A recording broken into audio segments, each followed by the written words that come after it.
Today we're talking all about how to prepare for a surgery. Hi, I'm Jessica Ballant, a physical therapist and Pilates teacher, and I want to bring science-based knowledge, empathy, courage, support, love, and hopefully some fun to the journeys we have with our bodies. There is hope and strength in your body, and my goal is to help you find it. Hi, welcome back to Meet Your Body. Thanks for being here today, wherever you are, wherever you're listening. I appreciate you right now, and I appreciate you being here. So thank you. And I just got done filming a lot of workout videos. So if you hear me, I think my heart rate has come back down, but I have a lot of water, and I definitely need a shower. Luckily, you can't tell that I need a shower. But yeah, I just got done recording a lot of workout videos, and then I have a couple more to do in the next couple days. And the reason I'm doing so many, obviously, as you all know, I have my YouTube channel and I have my unlimited community with a ton of workouts. So we're always adding new content. And if you want to know more about that, the link is always below. So that's always there. But the reason that I'm doing a lot right now is because I have surgery next week. And so I thought this would be a great time for this topic today. We're going to talk about how to prepare for a surgery, a major surgery. And first off, there's obviously going to be differences depending on the surgery. I'm trying today to give tips that could apply to really any surgery, any major surgery. So I'm trying to keep that in mind. But, a couple footnotes to start. One, only you know the exact surgery you may or may not be having, or a loved one. And so you have to take all of this and apply it to your personal situation. And then the other thing to keep in mind is obviously anything I say, I am not a doctor and I am not your doctor. You need to check with your own doctor and surgeon on all of this stuff. I am giving you my experience.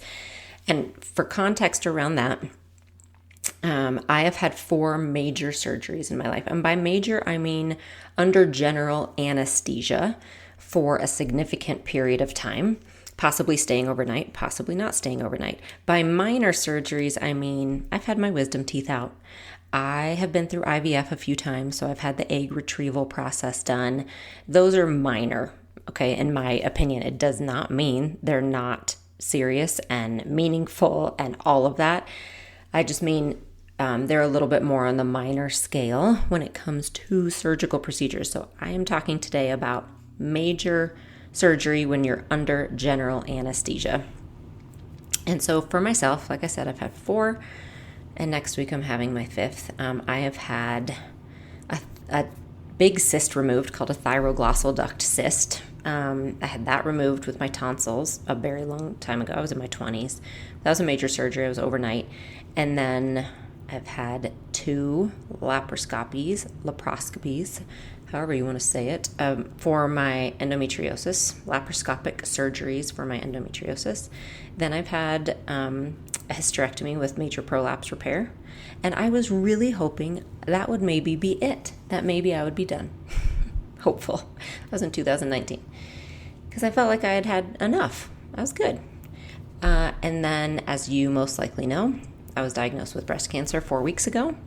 And so in just a little bit, next week, I am having a double mastectomy and reconstruction all done at the same time.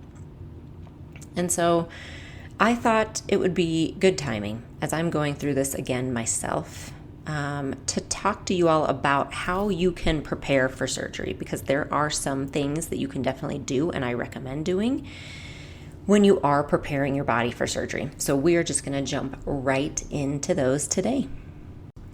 So I think I have like 9 points I want to cover. So I'm going to try to go through them all.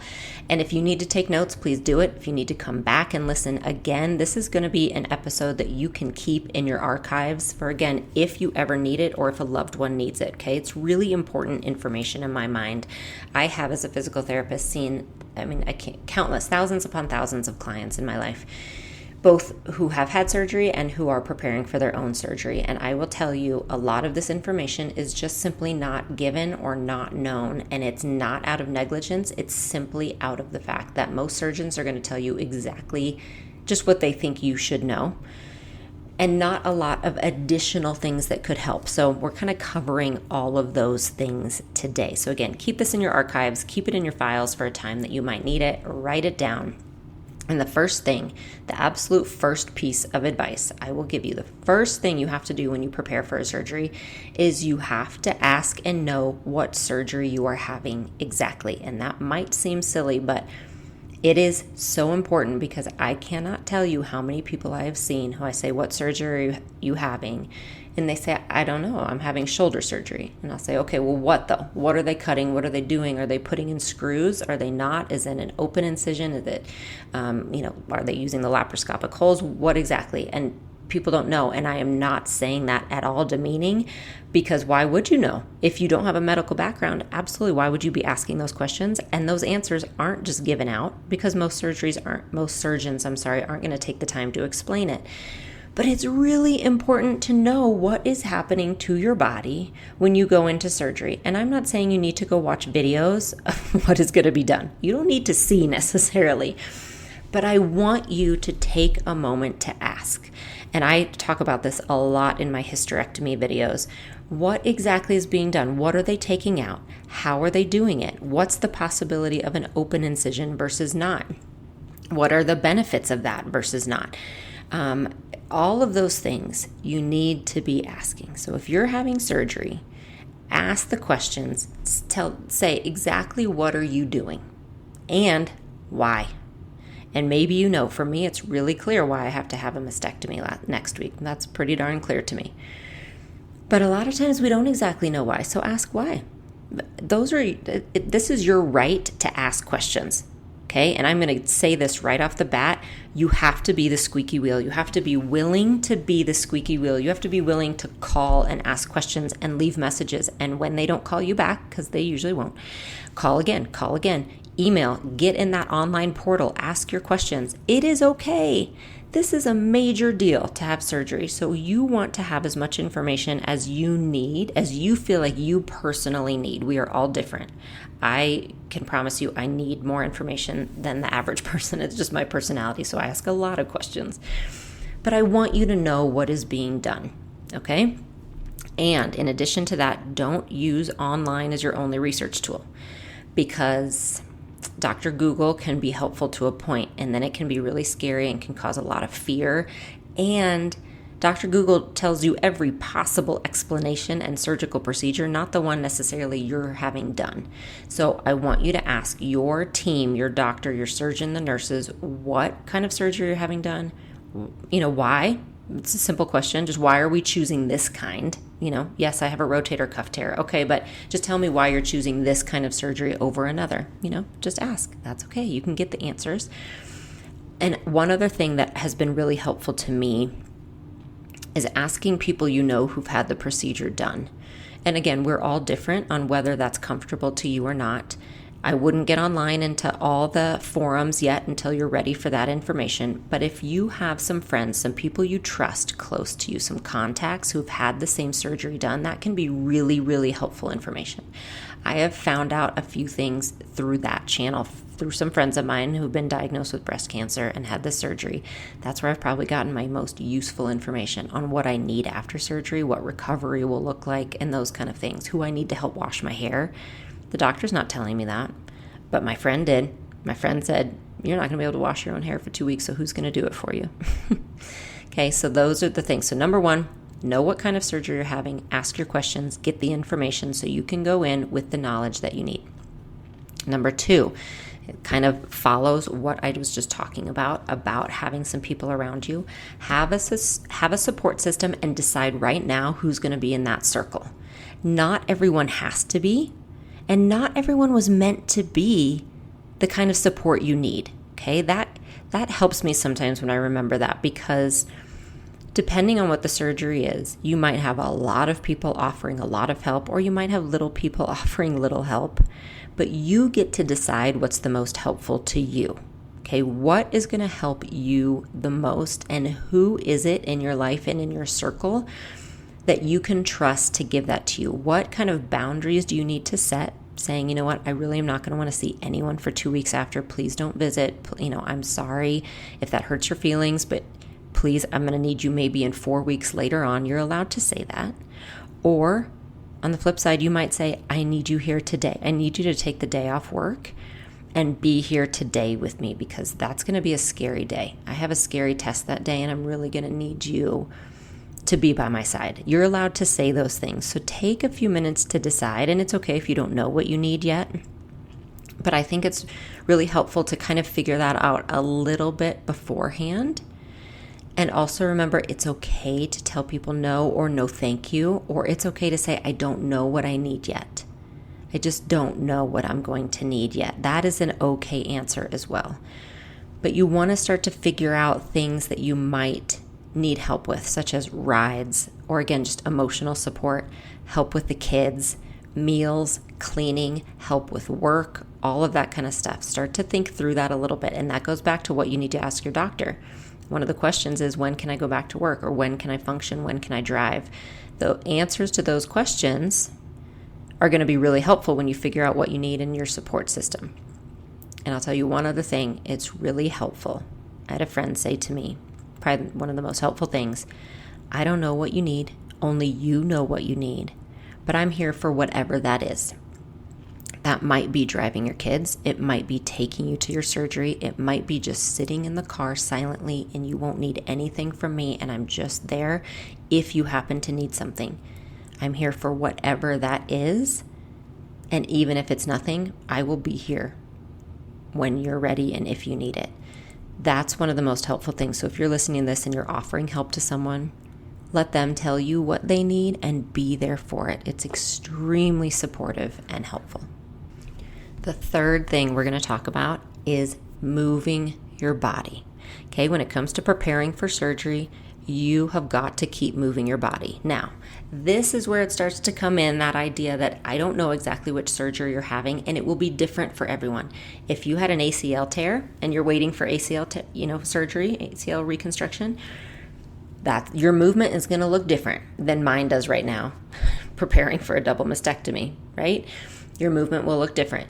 We're all going to be a little different in this way, but I can tell you 100% with the backup of science and research on this, that movement is healthy for our bodies, and the stronger we are before surgery, the better outcomes we have after. And this is why you have heard me say that I think of movement as putting these deposits in my bank account. And I know right now with a cancer diagnosis and this surgery, I'm about to take a lot of withdrawals from my health bank account. Like a lot. a lot.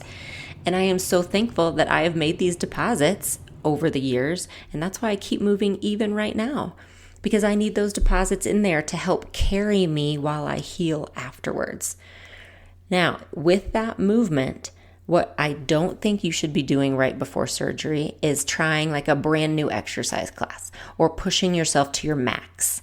Your body needs its reserves for the healing after surgery. So for example, for myself, I just keep my normal routine until about a week ahead of time. And again, this is just me, okay? This is not anything I've read in science. This is how I do it.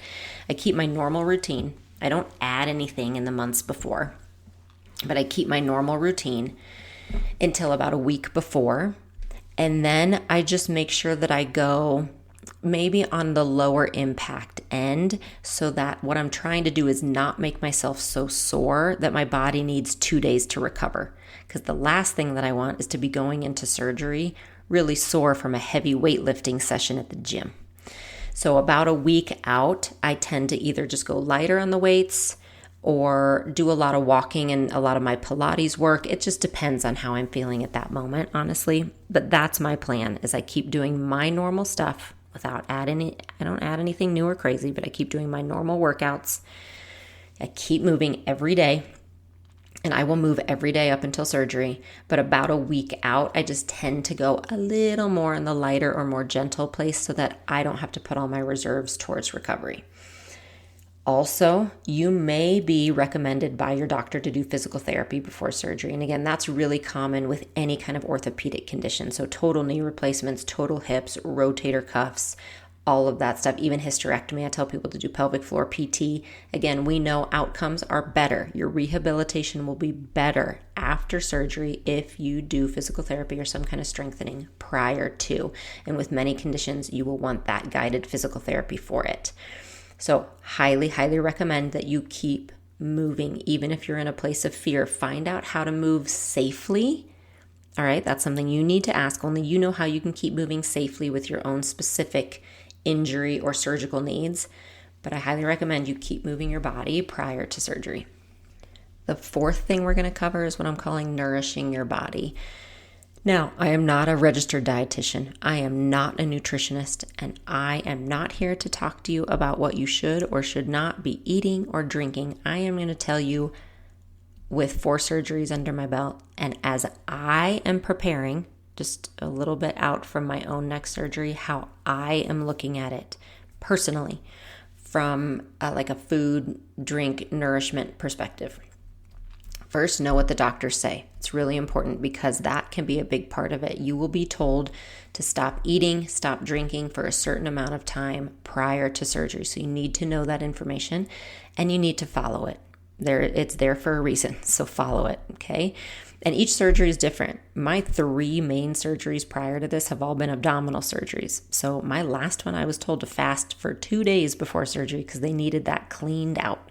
So that's what I did. So I was actually pretty shocked for this one coming up where they only need me to stop about 8 hours before because that's not my prior experience. So that's what I was told. So know what the doctor is telling you because they will tell you. So that's one thing.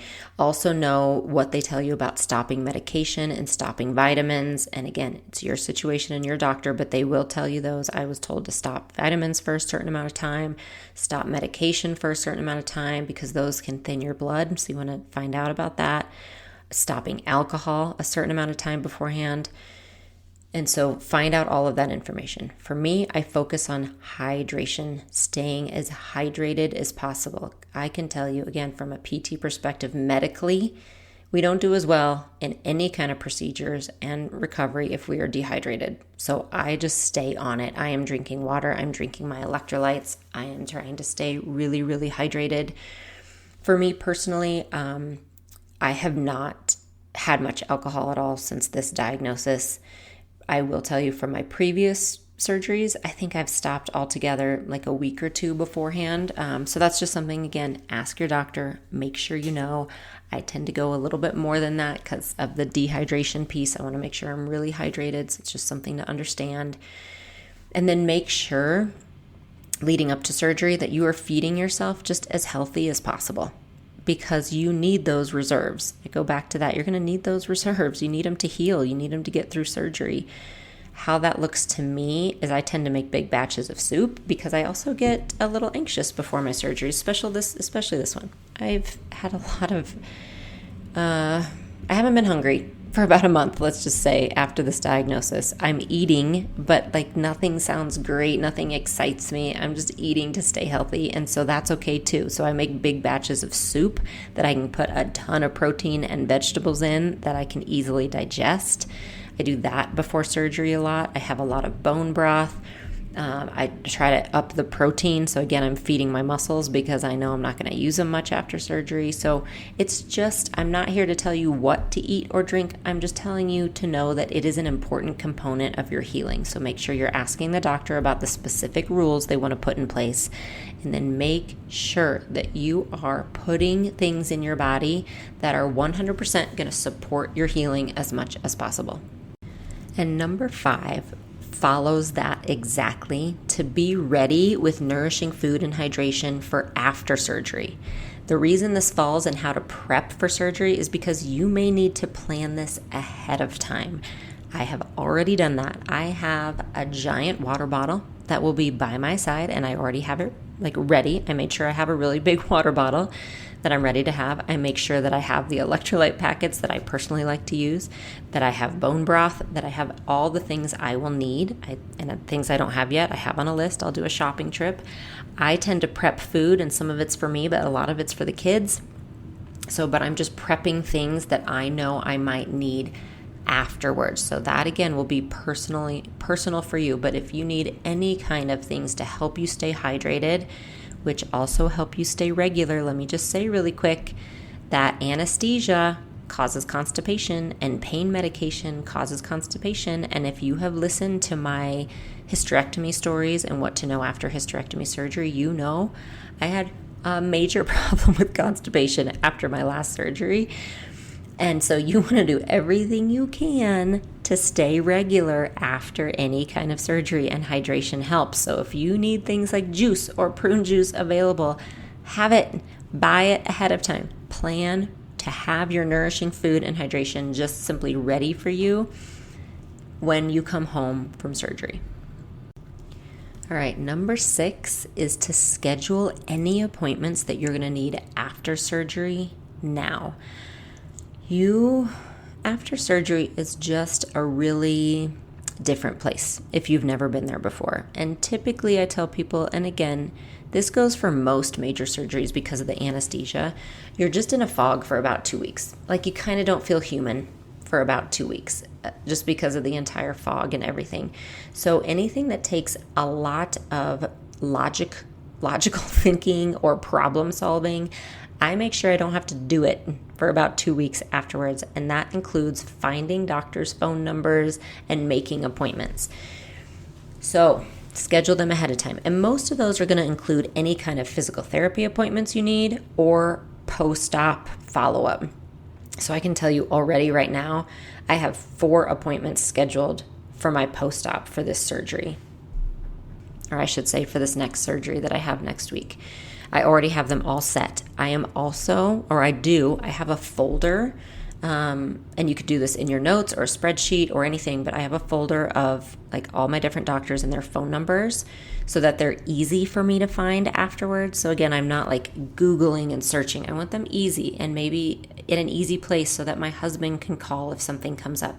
Have that ready. Have the phone numbers ready in case you do need to call after for any reason. But if you do need to make any post-op or any physical therapy appointments, call and do it now because you won't want to after because you're going to be too tired. But also, it can take a while to get in to see people, especially physical therapy. So call now and have that prepared ahead of time. And that goes for anything you need for those first 2 weeks, especially after surgery. So this is my 7th point, my 7th tip here. Start planning whatever you might need in those 2 weeks after. That includes anything from work, out of office replies, rides for your kids, lunches for the kids, meals for yourself, grocery delivery, anything, cleaning the house, honestly, anything that could come up. Make sure that you have some kind of contingency plan for those things. You do not want to be asked 2 days after surgery to have to do any of those things. Truly, give yourself a break for at least a week if you can possibly do it. And again, every surgery is different. I drove my kids to school a week after my hysterectomy and prolapse repair. I was exhausted. It was not easy, but I could do it and I wanted to do it. And so I chose to do it and I felt safe doing it. This surgery I know is going to be really different. I don't think I'm going to be allowed to drive for a while. I'm still getting my head around that. I'm not too happy about it actually. But like that was a conversation just my husband and I had just to make sure like if he ever couldn't, which luckily he can, and he's the best dad in the world and he's going to pick up everything that we need, I know, in this household. But for the days that maybe he can't, here are the numbers of the moms who I know are on call to help us at any time. Like that just gives me peace of mind to know we have some of that lined up. And everybody's different. I will admit I am a planner. So to have it planned out helps me so much, and it allows me to go into surgery feeling as much at peace as I can, knowing things are kind of planned for and taken care of, or at least having contingency plans if things go awry. That helps me. But remember, your main job after surgery is to heal. That's your job. Your job is to heal, okay? And who knows how long that will take. Again, it's different for everyone, but in general, at least for 1 to 2 weeks after, tell yourself that it's your job to heal, to hydrate, to rest, to go on walks, to help prevent blood clots if you can, if it allows you to. Your job is to do those things. So take the help where you can and plan for it ahead of time so that you are simply ready for it when that time comes.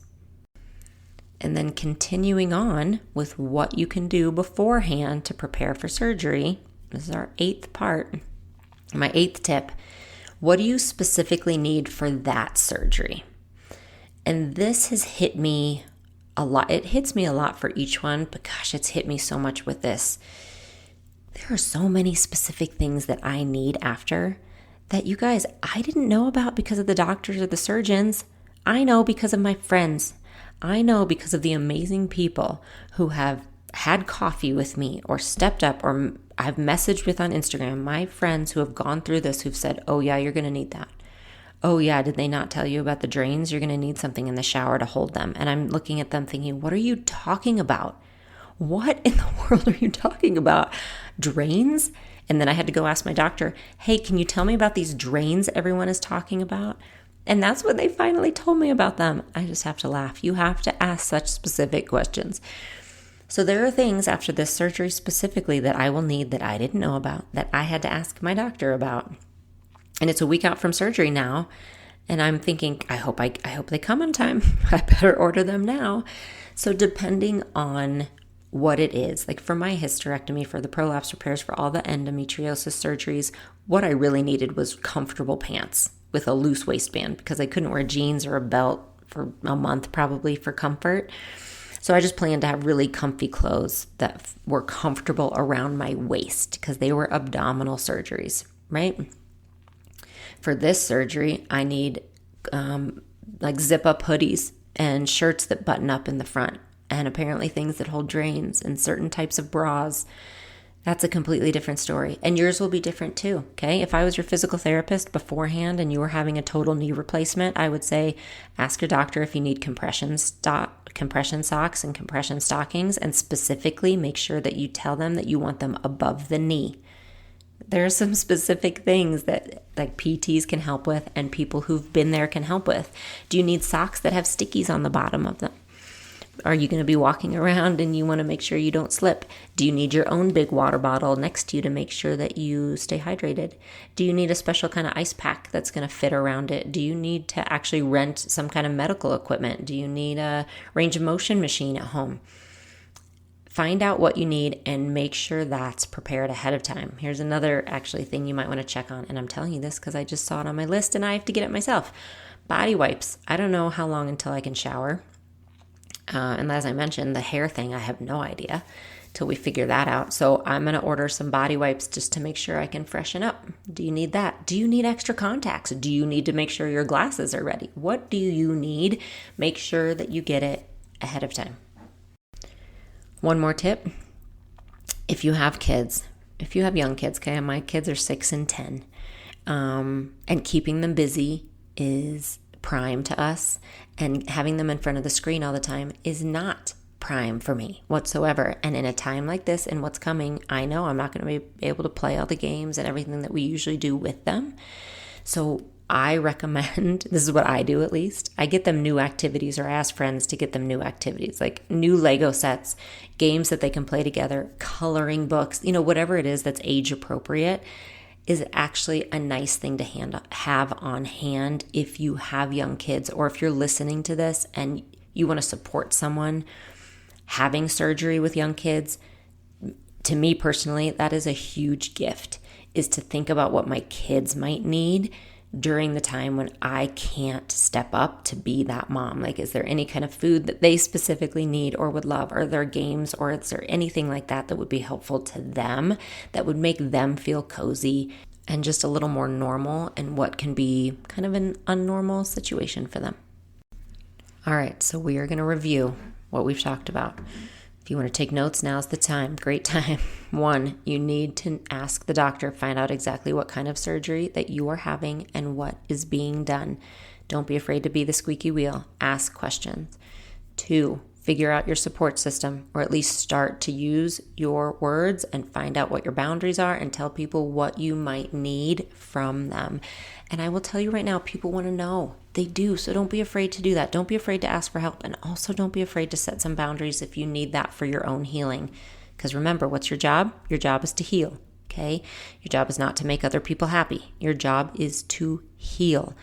So whatever you need, whatever kind of support system you need, set that up now. Number 3, keep moving your body beforehand in whatever way is allowed and recommended by your own healthcare professionals. Movement is important. It is vital to keep moving in whatever way you can. Number 4, nourish your body. Stay hydrated. What kind of things can you put in your body that are going to prime you for healing? And also making sure you ask the surgeon what their restrictions are for you when it comes to eating, drinking, liquids, vitamins, supplements, medication, everything prior to your own surgery. Next, be ready with the nourishing food and hydration and everything that you need after surgery.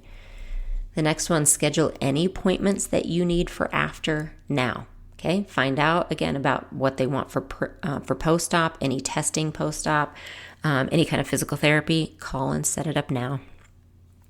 Next, same with the planning for whatever you need in those 2 weeks afterwards, right? Cleaners, out of office replies, rides for your kids, all of that. Get it planned so you don't have to do it after. And we're talking for about 2 weeks. And for everyone, it'll be a different amount of time. But I think that's a really safe amount of time to plan, to need that help and have things set up. Number 8, with the planning, whatever kind of things you might specifically need for your own surgery. Ask the questions to find out if there's anything you need. Think about what would make you comfortable. Think about how you're going to be able to sleep, what kind of things you need. Have them at least as much as you can. Have them available and ordered beforehand. And now we're going to come to the last one, number 9, which is possibly the most important. You need to schedule some time to mentally prepare yourself, for your own surgery. Gosh, I did not think I was going to do this. I'm sorry.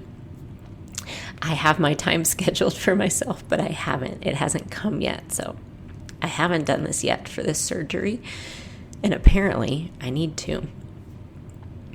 Surgeries are different for everyone, and again, being a physical therapist, I have seen it all. I've seen people completely fearful and scared and not ready, and angry and resentful. And I have actually seen people who are like, yes, bring it on. I am so ready for this surgery.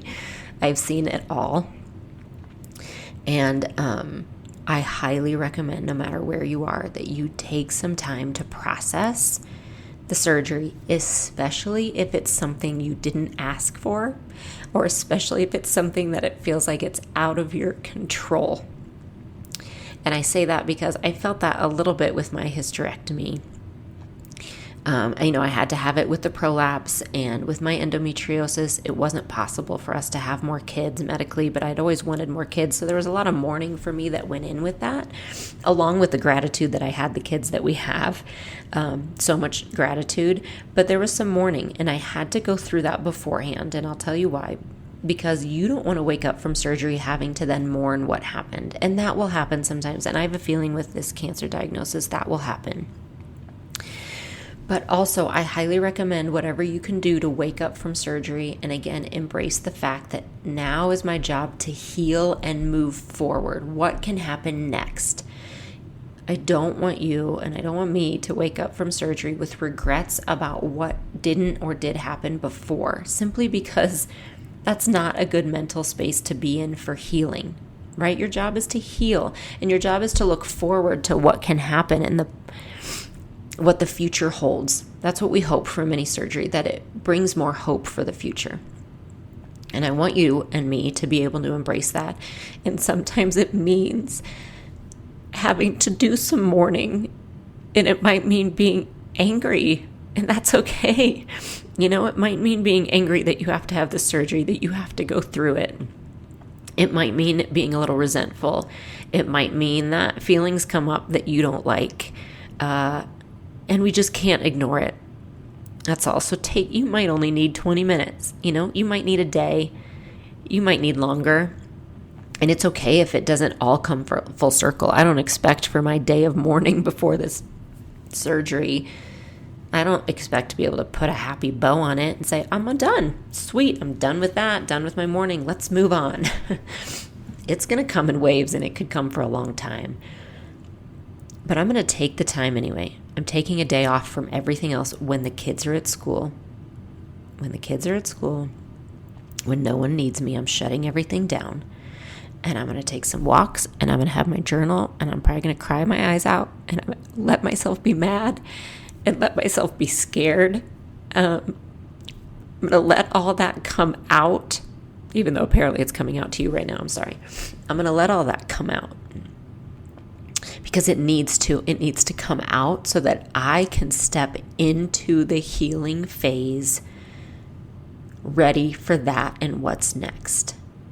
So that's my final point and piece of advice for you, is that you do the same. And if you need to, like I said, if you're having a surgery that you're so excited about, you might not need it. But a lot of us do. A lot of times surgery is not something we would have asked for. We're thankful for it. I mean, goodness gracious, I am so grateful to live in a time and place that I have access to this care. I am so grateful for all the surgeons and the doctors getting me in quickly. I am so grateful to have the privilege of health insurance that I can do this. I am so grateful. And also, this isn't something I wanted. This isn't a surgery I wanted to have. This isn't a diagnosis I wanted to have. So I'm going to reconcile that a little bit. I'm going to let it come out, and I'm going to do some mourning and do some crying. I guess more crying. And then I'm going to move on to the healing phase, okay?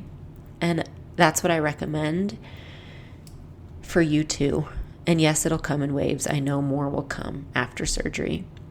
But I'm going to give myself the grace and the chance to go in with some space for the hope that comes next.